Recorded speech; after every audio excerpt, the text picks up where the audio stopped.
Hi there, welcome to Fantasy Hub. I'm Mia, your storyteller. Today's story is filled with heartache, discovery, and a twist you won't see coming.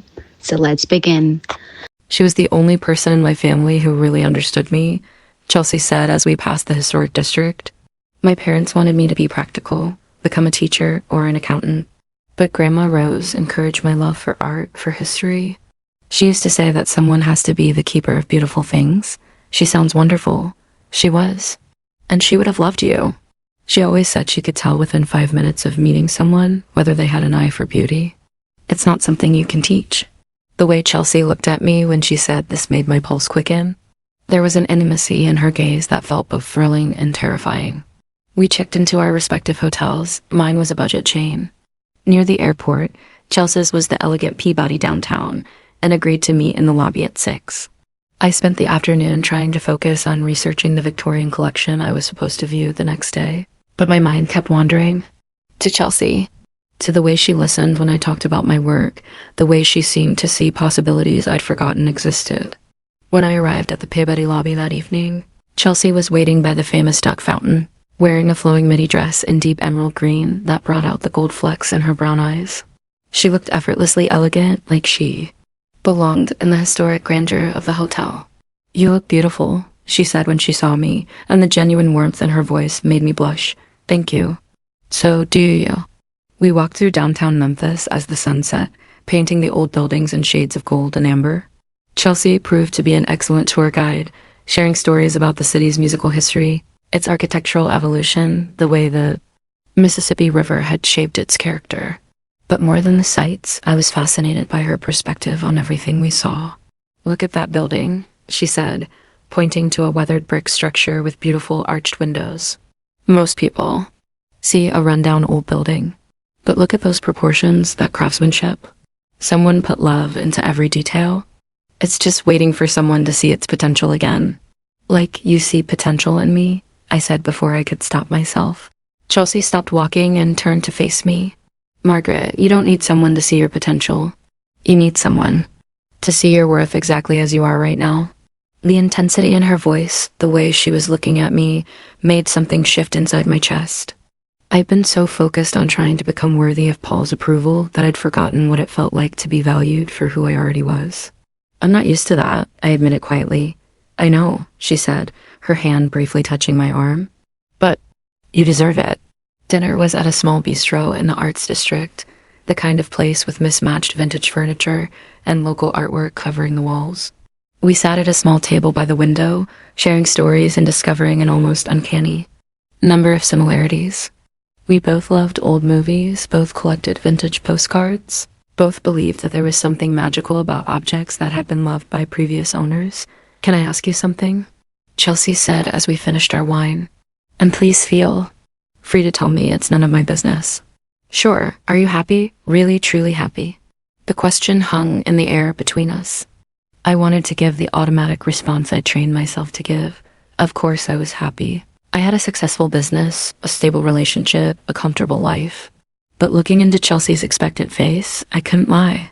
"No," I whispered. "I don't think I am." "When was the last time you felt excited about something? Genuinely excited?" "Today," I said without hesitation, "talking to you. This whole day has felt like waking up from a long sleep." Chelsea reached across the table and took my hand. Her fingers were warm, her touch sending electricity up my arm. "Margaret, I have to tell you something. I know we just met, but I feel ... I feel something here. Something I haven't felt in a long time." My heart was pounding so hard I was sure she could hear it. "What kind of something?" "Connection. Real. Connection. Like we're seeing each other, really seeing each other." I knew exactly what she meant. With Paul, I always felt like I was performing, trying to be the version of myself he wanted.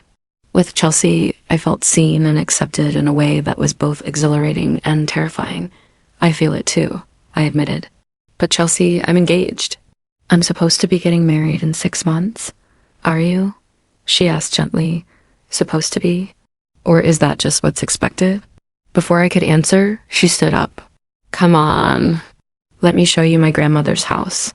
Maybe being around all that history will help put things in perspective." The drive to Chelsea's grandmother's house took us through the Garden District, past Victorian mansions with wraparound porches, and ancient oak trees draped in Spanish moss.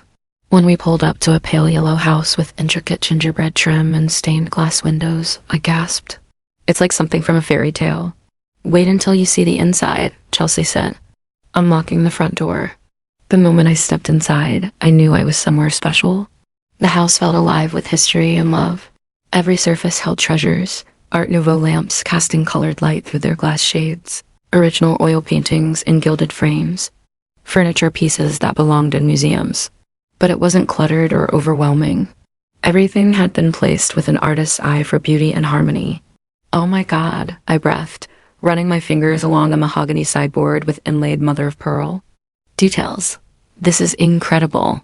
I knew you'd understand, Chelsea said, watching my reaction with obvious pleasure. Most people who've been through here just see old stuff, but you see what I see. We spent the next 2 hours moving through the house together. Chelsea shared stories about each piece, the Tiffany lamp her grandmother bought as a young woman. In New York, the oil painting of the Mississippi River that had hung in the same spot for 40 years, the collection of art glass that caught the light like jewels. But more than the objects themselves, I was drawn to watching Chelsea move through these rooms. This was her element, her passion made manifest. She touched each piece with reverence, spoke about their history with the kind of knowledge that comes from genuine love rather than academic study. Your grandmother was remarkable, I said as we stood in her art studio, surrounded by canvases and easels and the lingering scent of oil paint. She really lived her art. She did. And she taught me that life is too short to waste on people who don't appreciate beauty. Chelsea turned to face me, her expression serious. Margaret, can I be completely honest with you? Please. I'm attracted to you, deeply attracted. Not just to how you look, though you're beautiful, but to your mind, your passion, the way you see the world. My breath caught. Chelsea ... I know you're engaged. I know this is complicated, but I also know that life doesn't wait for convenient timing. Sometimes you meet someone who changes everything, and you have to decide whether to be brave or safe. She stuck closer, close enough that I could smell her perfume, something warm and sophisticated with notes of vanilla and bergamot. I don't want to pressure you, she continued, but I also don't want to pretend I don't feel what I feel. So I'm asking, do you feel something here too? Something worth exploring? My whole body was trembling. Everything about this moment felt like standing at the edge of a cliff, looking down at either disaster or flight. Yes, I whispered. I feel something I've never felt before. What is it? Like I'm finally awake. Like I've been sleepwalking through my life and you've turned on all the lights. Chelsea's smile was radiant. That's exactly how I feel too. She reached up and touched my face, her fingers gentle against my cheek. Margaret, I want to kiss you, but only if you want me to. Instead of answering with words, I closed the distance between us. The kiss was soft at first, tentative, both of us testing the waters of this new territory. But when I didn't pull away, when I actually leaned into her touch, it deepened. Her lips were warm and soft, and kissing her felt like coming home to a place I'd never been, but had always been searching for. When we finally broke apart, we were both breathing heavily. Wow, I said, touching my lips. Yeah, wow. We stood there in the soft lamplight of the art studio, surrounded by the ghost of Chelsea's grandmother's creativity, both of us trying to process what had just happened. What do we do now? I asked. Whatever feels right, Chelsea said. No pressure, no expectations, just that possibility. We spent the rest of the evening talking, kissing occasionally, exploring this new connection that felt both thrilling and terrifying. By the time Chelsea drove me back to my hotel, it was past midnight, and I felt like I was floating. I want to see you tomorrow, she said as we sat in her car outside the hotel entrance. I have that estate appointment in the morning, but I could come by in the afternoon. Perfect. And Margaret, thank you for being brave tonight. I lay in my hotel bed, staring at the ceiling and replaying every moment of the evening. The way Chelsea had looked at me, touched me, kissed me. The way she'd made me feel like I was enough, exactly as I was. I thought about Paul, probably asleep, in our shared bed back in Portland, completely unaware that his fiancée was having her world turned upside down by a woman she'd met 12 hours ago. Have you ever wondered how a single delayed flight could completely transform your life? How one conversation with a stranger could shatter everything you thought you knew about yourself. I'm Margaret, and until 3 months ago, I believed I had my life perfectly mapped out. I was 34, running a successful antique shop in Portland, and engaged to Paul, a real estate developer who seemed to have all the right answers. But sometimes the universe has other plans for you, and mine began with the most unexpected encounter at Gate B12 in Portland International Airport. It was a gray October morning, the kind where the Pacific Northwest sky hangs low and heavy, matching my mood perfectly. I was heading to Memphis on what should have been a routine buying trip, tracking down a collection of Victorian furniture that had been gathering dust in an estate sale. Paul had been particularly difficult that morning, questioning why I needed to travel for old junk when I could be focusing on real business opportunities like the strip mall development he wanted me to invest in. Margaret, you're 34 years old, he'd said over breakfast, his voice carrying that patronizing tone I'd grown to hate. Don't you think it's time to grow up and focus on something more practical than playing with antiques? His words still stung as I sat in the departure lounge, my boarding pass crumpled in my trembling hands, playing with antiques. As if my passion for preserving history, my eye for beauty and forgotten objects, my successful business built from nothing was just some childish hobby. The announcement crackled over the intercom. Ladies and gentlemen, Flight 847 to Memphis has been delayed due to mechanical issues. We apologize for the inconvenience and will update you shortly. I groaned, pulling out my phone to text Paul about the delay. His response was immediate and predictable. See? The universe is telling you this trip is a waste of time. Come home and help me with the Henderson Project presentation. I was staring at his message, feeling that familiar knot of resentment in my stomach when a voice beside me said, "Rough morning?" I looked up to see a woman about my age settling into the seat next to mine. She had warm brown eyes, shoulder-length auburn hair with natural waves, and wore a vintage leather jacket that immediately caught my attention. There was something about her presence that felt both confident and gentle, like she took up exactly the right amount of space in the world. You could say that, I replied, managing a weak smile. Delayed flight and a boyfriend who thinks my career is a waste of time. Ouch, she winced sympathetically. Let me guess, he wants you to do something more practical? How did you know?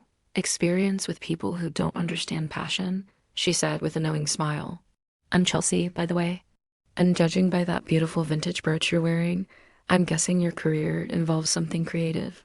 I looked down at the Art Deco brooch pinned to my blazer, a 1920s piece with intricate silverwork and small garnets that I'd found at an estate sale years ago. Most people never notice details like that. Margaret, I said, extending my hand. And yes, I deal in antiques. You have a good eye. Occupational hazard, Chelsea laughed, her handshake warm and firm. I'm an art historian. Well, was. Now, I'm more of a freelance appraiser and curator. What takes you to Memphis? An estate sale. Victorian furniture collection that supposedly hasn't been touched in decades. You? Chelsea's expression grew more serious. My grandmother passed away last month. I'm finally getting around to dealing with her estate. She lived in this incredible old mansion in the Garden District, filled with 70 years of collected treasures. I'm sorry for your loss, I said, and meant it. There was something in her voice that suggested this grandmother had been special. Thank you. She was remarkable. An artist herself, actually. Painted until she was 85. The house is like a museum of her life. Chelsea paused, studying my face. You know, you might actually be interested in some of the pieces. My family has no idea what half of it is worth, and I'm trying to make sure everything goes to people who'll appreciate it. Before I could respond, another announcement echoed through the terminal. Ladies and gentlemen, we're pleased to announce that Flight 847 to Memphis is now ready for boarding. We apologize for the delay and thank you for your patience. As we joined the boarding line, Chelsea continued talking about her grandmother's collection, Art Nouveau vases, original Tiffany lamps, furniture pieces that sounded like museum-quality finds. I found myself hanging on every word, not just because of the professional interest, but because of the way Chelsea spoke about these objects. She understood that antiques weren't just old things. They were stories, connections to lives lived and loved. Would you like to sit together? Chelsea asked as we approached the gate. I mean, if you're not in first class or anything. I checked my boarding pass. Middle seat and coach.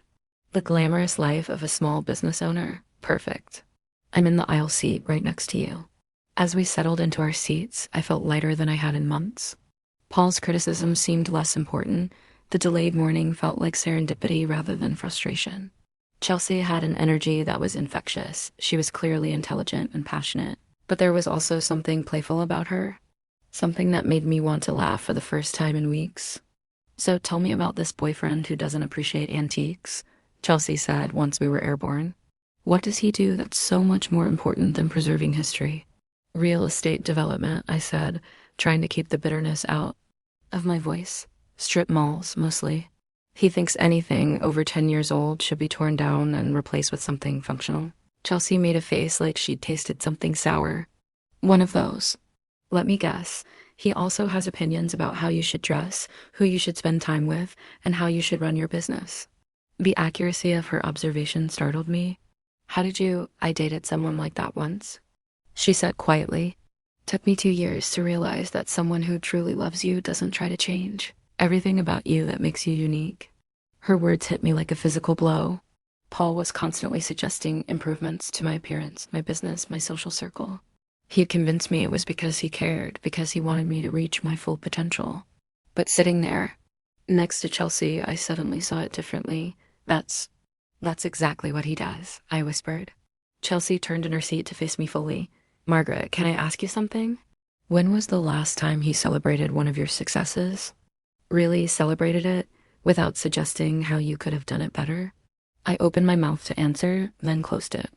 I couldn't remember a single instance of Paul being genuinely happy about my achievements without immediately offering ways to improve or expand on them. That's what I thought, Chelsea said gently. The right person celebrates you as you are, while supporting who you're becoming. They don't try to rebuild you from scratch. We spent the rest of the flight talking about everything and nothing. Chelsea told me about her art history studies at Vanderbilt, her work with various museums, her grandmother's incredible life as an artist in 1950s Memphis.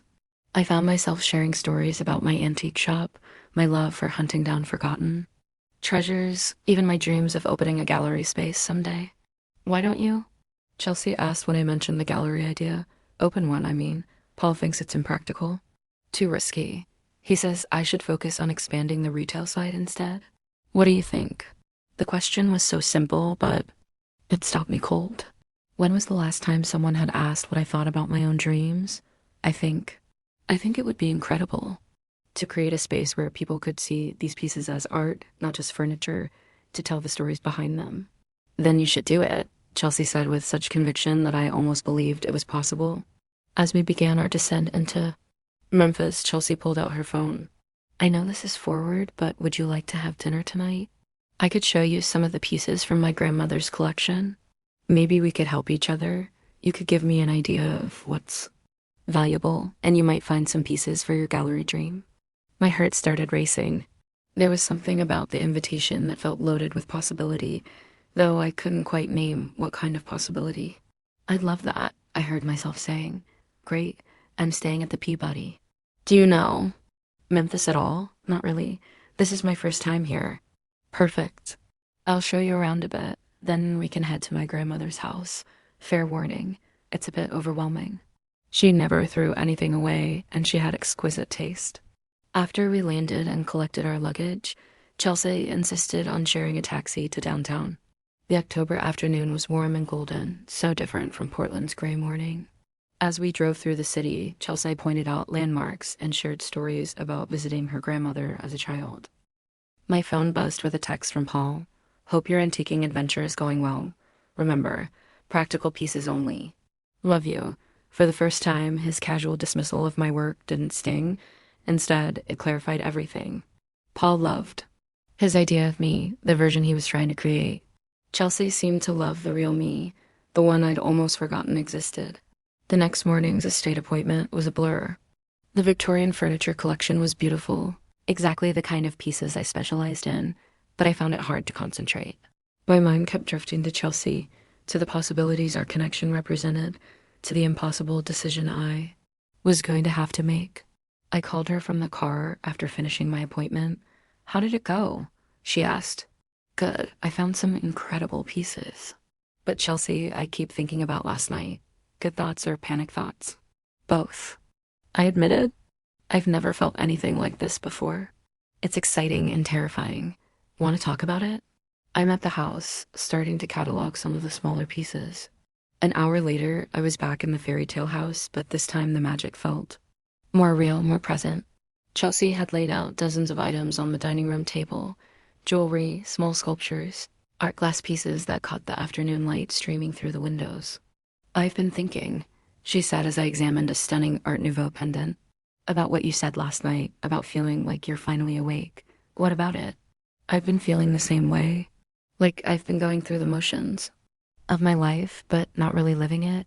Then I met you, and suddenly everything feels possible again. I set down the pendant and looked at her. She was wearing jeans and a simple sweater, her hair pulled back in a messy bun, and she looked absolutely radiant. Chelsea, I have to ask you something, and I need you to be completely honest. Anything. Have you been with women before? Because this is all new territory for me, and I'm trying to understand what I'm feeling. Chelsea sat down. Beside me, her expression gentle. Yes, I have. I figured out I was attracted to women in college.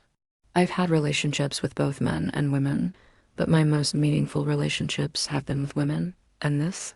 What we're feeling. This feels like something special, something rare. Gender aside, the connection we have is extraordinary. I nodded, trying to process this information. I've always been attracted to men. At least, I thought I was. Sexuality can be fluid, Chelsea said. Sometimes we don't know what we're capable of feeling until we meet the right person. Is that what you think is happening here? I think you're discovering parts of yourself you didn't know existed, and I think that's beautiful. We spent the afternoon working together, cataloging items and discussing their historical significance. But underneath the professional conversation was an undercurrent of something deeper. Every accidental touch, every shared laugh, every moment our eyes met felt charged with possibility. As evening approached, Chelsea suggested we order dinner and eat in the garden behind the house. We sat on a wrought iron bench surrounded by rose bushes and jasmine, sharing Chinese takeout and watching the sun set through the oak trees. I have to ask you something, Chelsea said as we finished eating. What happens when we go back to our regular lives? You have your shop in Portland, your fiancé. I have my work, my life in Nashville. The question I've been dreading. I don't know. I honestly don't know. Would you think about not going back to the way things were? What do you mean? What if this isn't just a beautiful interlude? What if it's a beginning? My heart started racing again.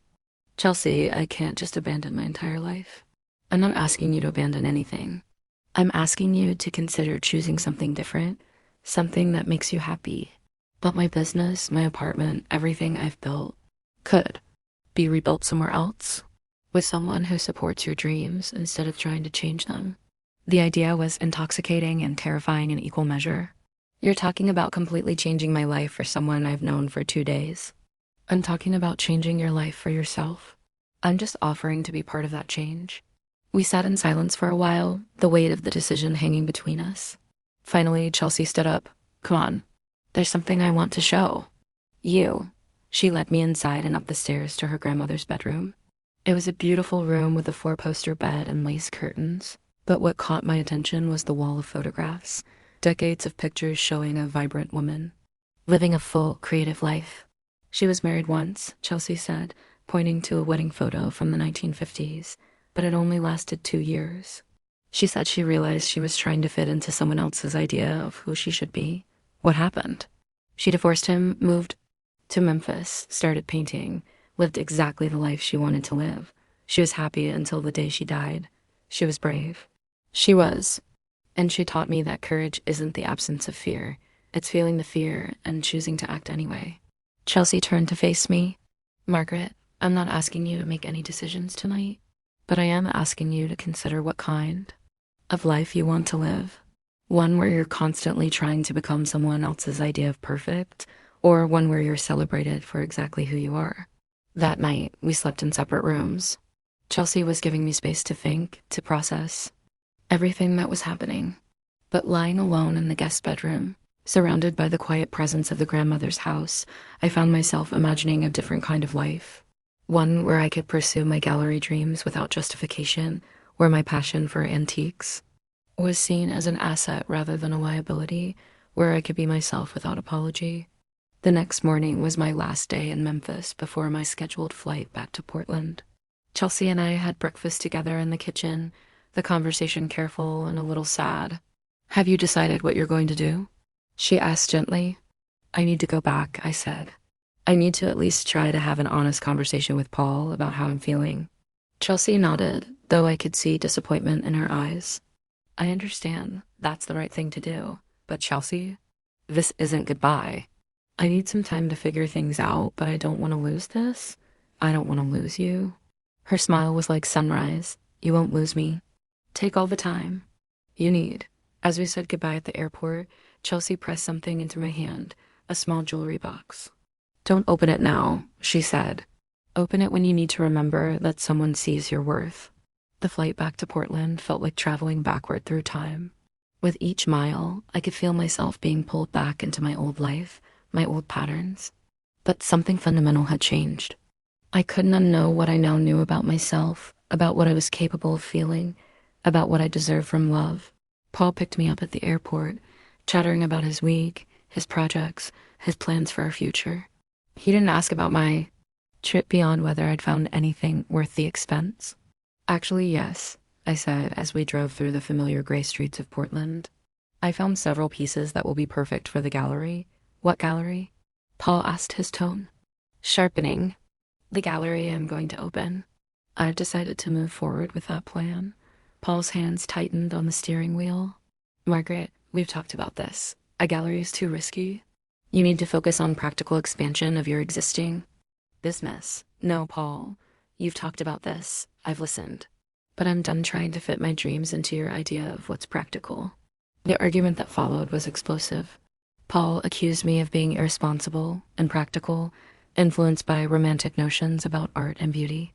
I found myself defending not just my business plans, but my right to have dreams at all. "This isn't just about the gallery," I finally said as we sat in our living room, both of us breathing heavily from the intensity of our fight. "This is about who I am, who I want to be." "You want to be impractical and broke?" Paul shot back. "I want to be happy. I want to be with someone who celebrates my ambitions instead of constantly trying to manage them." "Someone like who?" The question hung in the air. I thought about Chelsea, about the way she'd looked at me, about the possibilities she'd helped me see. "Someone like someone who sees my worth," I said quietly. Paul's expression grew cold. "There's someone else, isn't there?" I couldn't lie. Yes, I knew it. I knew this whole Memphis trip was suspicious. "Who is he?" "It's not a he," I said, the words coming out before I could stop them. Paul stared at me for a long moment, his face cycling through confusion, disbelief, and finally anger. "You're telling me you're leaving me for a woman?" "I'm telling you I'm leaving you because I deserve better than this." The woman I met just helped me realize that. The conversation that followed was ugly. Paul said things designed to hurt me, to make me doubt myself, to convince me I was making a mistake. But for the first time in our relationship, his words bounced off me instead of sinking in. I felt what real support looked like, real acceptance. I couldn't go back to settling for less. I moved out the next day, staying temporarily with a friend while I figured out my next steps. The breakup was messy and painful, complicated by the need to disentangle our shared business connections and social circle. But underneath the practical complications, I felt a lightness I hadn't experienced in years.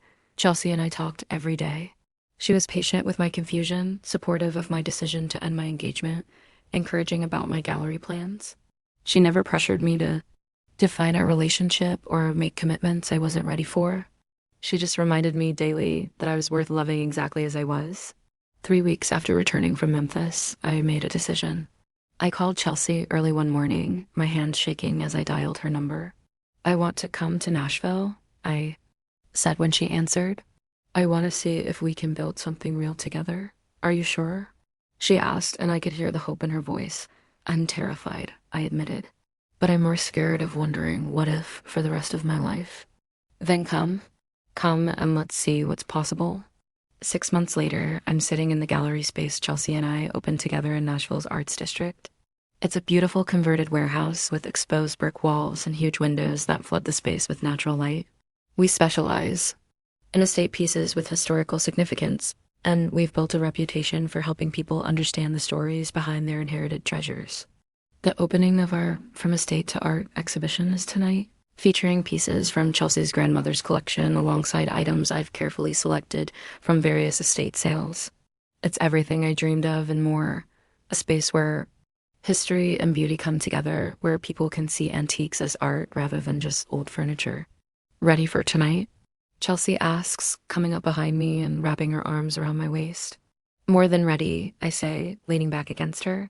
I can't believe we actually did this. I never doubted it for a second.